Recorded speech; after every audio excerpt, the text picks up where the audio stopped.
Today I'm doing a very long cross-country ride. I decided to head up some of my favorite roads here from Calgary up east of Airdrie and all the way up to Linden, Alberta. I started out on the ride and I didn't quite expect to go that far, but when I got up to Bicycle it said, well, it's only 21 kilometers more. So I figured, oh, what the heck, I gotta go up there and see what's going on. Haven't been up there except once. I flew up there with a guy in an ultralight plane, and he came in pretty low over the power lines into this grass strip at Linden. And I was curious. Been a lot of years since I've been down there, and I wanted to go back and check it and see what it looks like from the ground. Relive old memories. And so the total mileage today will be 190 kilometers, 4.5 hours of riding, and averaging 42 kilometers an hour with stop and start at various places. And maximum speed I'll be hitting on the Honda Navi is 78 kilometers an hour. So let's continue with the journey.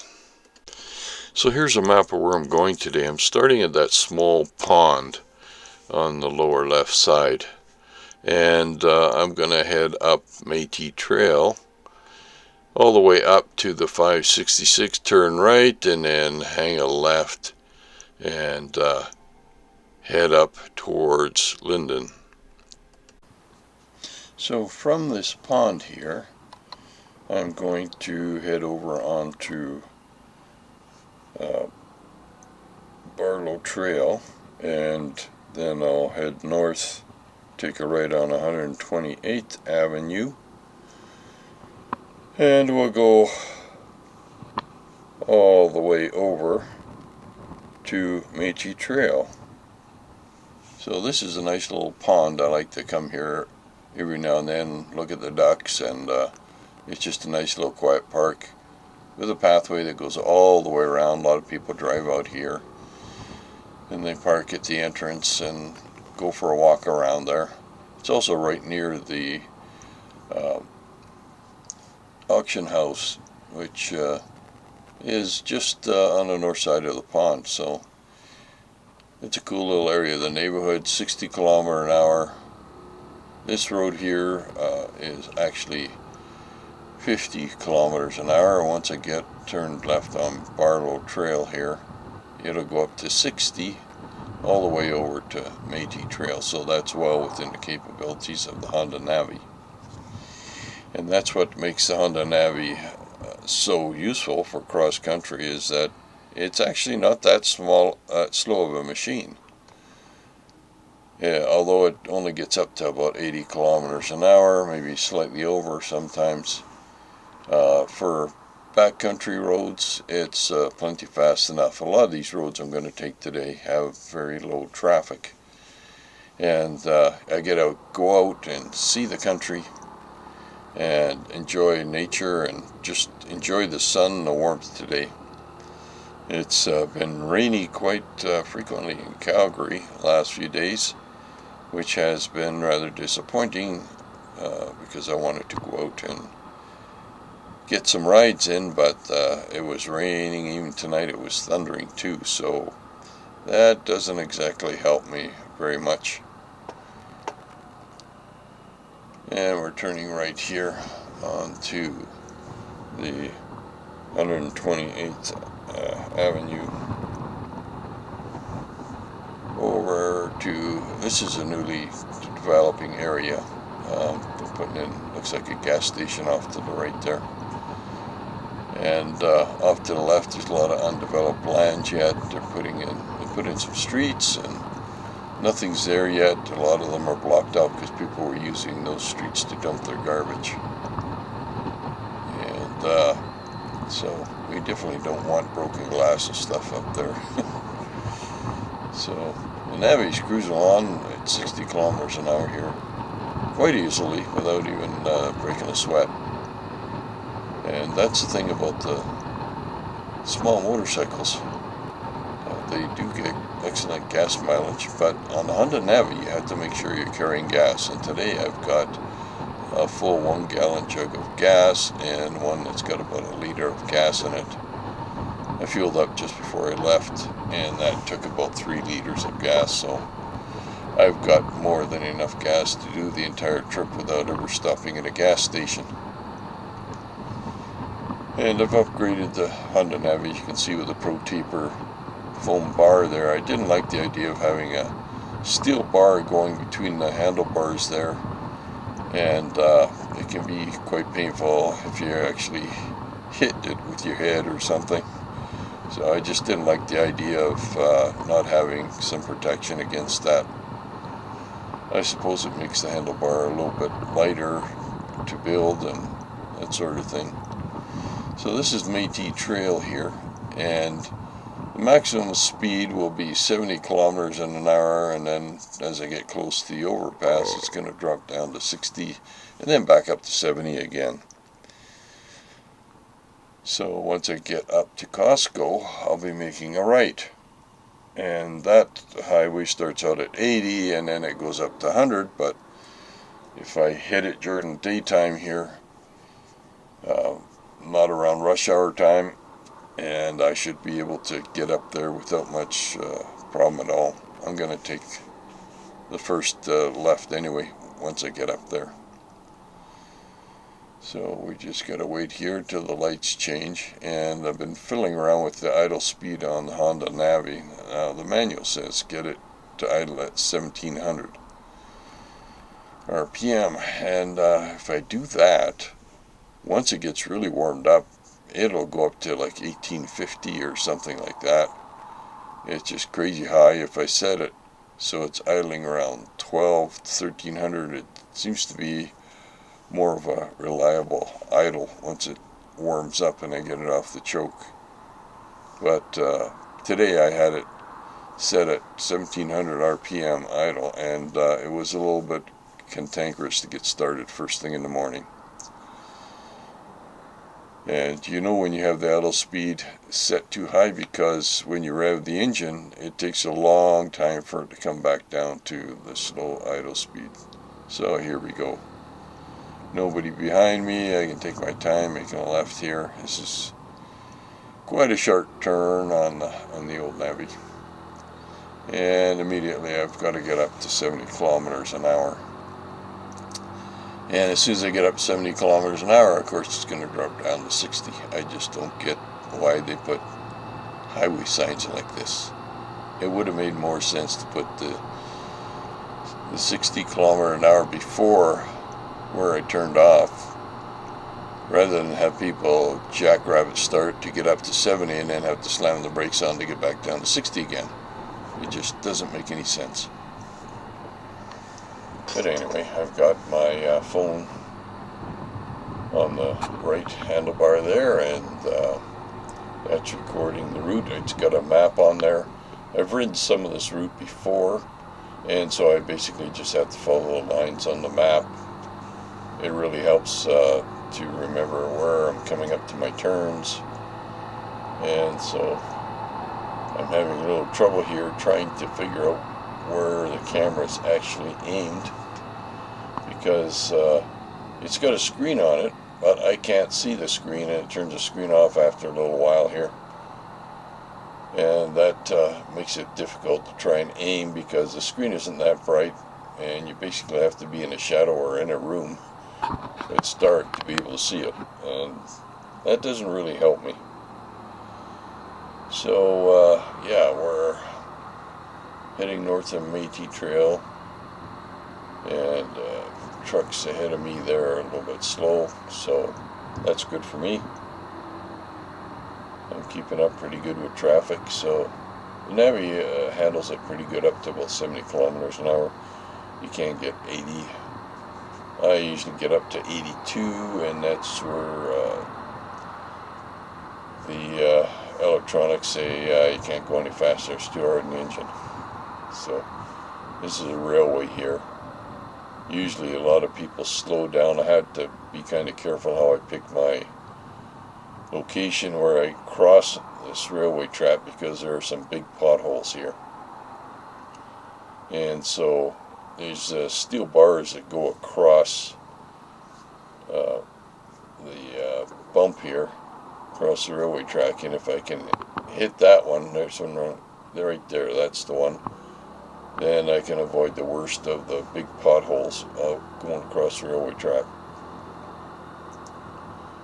And so it's really nice today. It's promising to go up to 22 or 23 degrees Celsius, so beautiful day to be out on the Navi. I actually had to take the liner out of my jacket because I've been using it the last couple of days and it's been so cool out I had to put the liner back in it, and then today, of course, I had to take the liner back out again.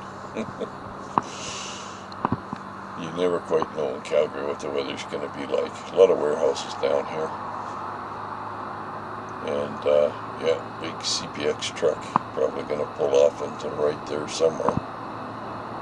And I'm actually going faster than he is, so Honda Navi isn't that slow. And yeah, this is a nice little route. This is one of my favorite routes for getting out of Calgary because it's well within the speed limit of the Navi, and it also heads over to Costco. So I sometimes take the Navi over there to pick up a few things. Well, my phone is charging here, and that's a really handy thing to have when you're out navigating roads that you haven't been on. It's really handy to have a phone that has a map on it that you can just follow along on the map, figure out where you are, where you're going. And that works really good. And then the horse racing place is that strange building over on the left side there. This intersection can be a bit rough. A lot of heavy trucks cross there. Kind of puts dents in the pavement. And now we're up to 70 again here. And of course, all very comfortable. People sometimes say, well, why would you pick a Honda Navi? They're so slow. Well, roads that I ride on, Honda Navi does it pretty good, I'd say, most of the time. A lot of the back roads that are 100 kilometers an hour, I'm usually out there when there's not much traffic, and so it's not a big issue. Occasionally somebody will pass, but there's usually lots of passing space. And so, yeah, now we are getting up to Costco, which is at 566. You gotta maybe about another mile or less to get over there. And they're putting up what looks to be a new church on the right, that green building over there. It looks like it's going to be another church out here. They got a really interesting, I think it's a Greek style church that you might see on the right side here once I make my turn up here. He's got copper domes on it. Looks quite interesting.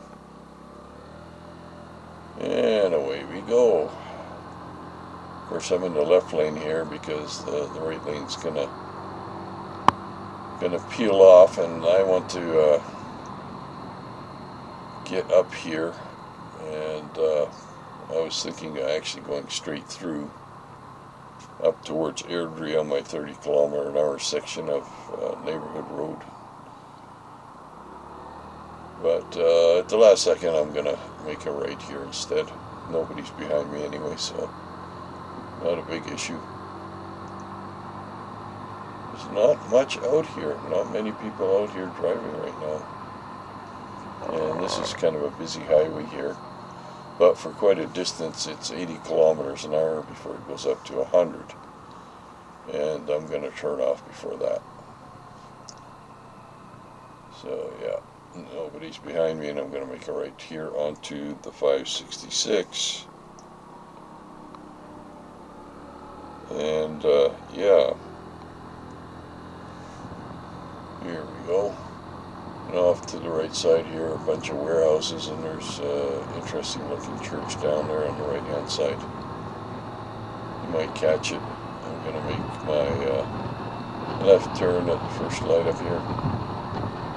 And that will take me up Range Road 292. And I'm going to take that all the way up to Township Road 270. So that's going to be, this is usually 80-kilometer-an-hour road once I turn and get a little ways up it. But yeah, we're all good. I usually ride a bike out here. Sometimes I take some of these back roads out here on a bicycle, electric bike, and there's some pathways along here too, so makes for some nice rides. And we're just coming up to the 292 right now. It's good to figure out what roads you can ride on a Navi, you know, roads that are close to its speed capabilities. And as always, you know, less busy roads are better. And, okay, looks like we timed it right. The light just right. We timed it right. And now this is the second section here, where I'm going to go straight north on the 292. It shows it there, and this is where it turned right on the 270. So after turning off the 566, the speed limit here is 60 for quite a ways. And that's just perfect for me. Lots of farmland out here. A few trees here and there. Perfect for getting away from it all and just cruising along on the Honda Navi. So I've been averaging about 110 miles per gallon on the Honda Navi so far, which is pretty good. I can get about 80 kilometers on a tank full. I'm going to find that out on the way back, where I'm going to actually pull in. I'm going to pull into a parking lot just as the engine is starting to die from gas starvation. So it's the first time I flicked it on to reserve, and so it was misfiring and losing power a bit till I got it on reserve, and then it picked right up. It was absolutely the perfect timing on that. I don't think I could have timed it if I had wanted to. And yeah, when that needle does get down to the bottom of the red zone, you're out of gas, definitely. I usually fill up before it gets into the red zone, but now we're up to 80 here. The Honda Navi can do 80, but if there's nobody around, I'll just cruise along at about 70. That way, anybody that's coming up behind me will take a lot longer to get to pass me. And then either I'll pull off and stop if there's a lot of trucks or something like that going on. There's a lot of little pullouts along here where I can pull off and stop and let traffic get past. And so, yeah, there's quite a few pullouts along this route here as well, which comes in handy. And on a full tank of gas, we'll see how far we can get.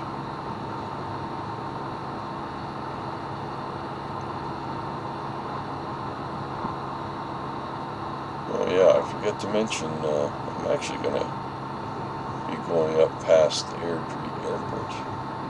Yeah, that's something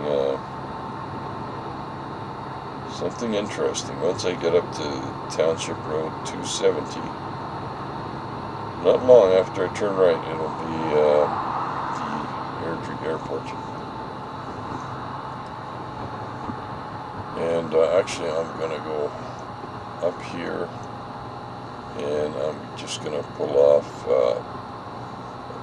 on the left-hand side here and take a break. No need to rush it. And the Navi's quite happy purring along at 70 kilometers an hour, 80 in a pinch. So many of these routes I've had to actually go out and explore and find out what roads are 80, what roads are 100, and try to stick on the 80-kilometer-an-hour roads most of the time. But there's not much out here. There's lots of fields. You can see different crops in there by the color of the fields. And usually there's This road here can be a little busy sometimes, depending on when I hit it. If I hit it during the middle of the day like this, it's usually not bad. There's usually not that much traffic out here. So yeah, the Honda Navi is quite capable of doing a lot of cross-country trips. Let's see, where are we at now? Must be getting closer to it. Yeah, I had to shift back in the seat. I like sitting on the back end of the seat because it's got a lot more padding on it. So it makes it nice. And another little pull out there. Yeah, Airdrie, we're at the Airdrie city limits right now, that blue sign there. And of course, still 80. Oh, that's that truck that went past, that's a yard truck for towing trailers around, getting them in and out of the dock. And it's, yeah, not that busy. I'm glad we kind of got a little bit clearer air today because it's been quite smoky too as well.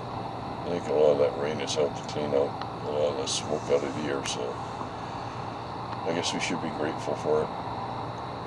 But quite a bit of lightning tonight. It was a big thunderstorm I pointed out in some of the later videos here. Big thunderstorm building up that I'm going to avoid getting anywhere near. Yeah, I think I've got the Honda Navi set up pretty much the way I want. I've got, you can see my watch at the bottom of the screen there. I also got a tachometer on it.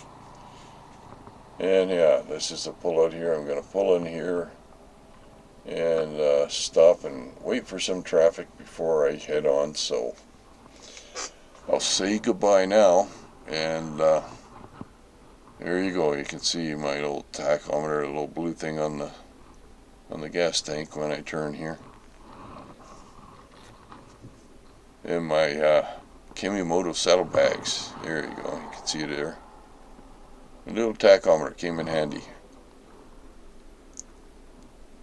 They're pretty easy to set up. They're just battery operated. You run a wire down, wrap it around the spark plug cable, and that's it. Although with the Honda Navi here, I have to take off the black cover on top of the gas tank. I have to take off the right side to be able to see where that wire is going down there, and then route it in through a small gap and wrap it around the spark plug, and that's all there is to it. It works pretty good. I'm also finally over 4,000 kilometers on the Honda Navi on this trip. Awesome. I'm really enjoying this bike. Yeah, checking the battery voltage. Everything looks good. No traffic coming that way. Lots of traffic coming the other way. I've tried a lot of motorcycles in my life, but I much prefer the Honda Navi over them. Even though they go faster, I find the Honda Navi is just perfect for cruising around. It handles most road speeds pretty good until you get onto the main highways, so you might want to avoid that. But if you ever do get stuck on the main highway like I did one time, this is Deerfoot Highway 2 heading out from Calgary past Balzac, and yeah, I pulled on there, and you know, during rush hour the Honda Navi's fine, because they were only doing like maybe 80 kilometers an hour at the best of the times. So yeah, you can actually take Honda Navi on busy roads, but during rush hour when the traffic's going a little bit slower. Anyway, enjoy. Part 2 is coming up on the trip to Linden. Santa had 8 reindeer. I have 8 horsepower. Better deal. Adios until part 2.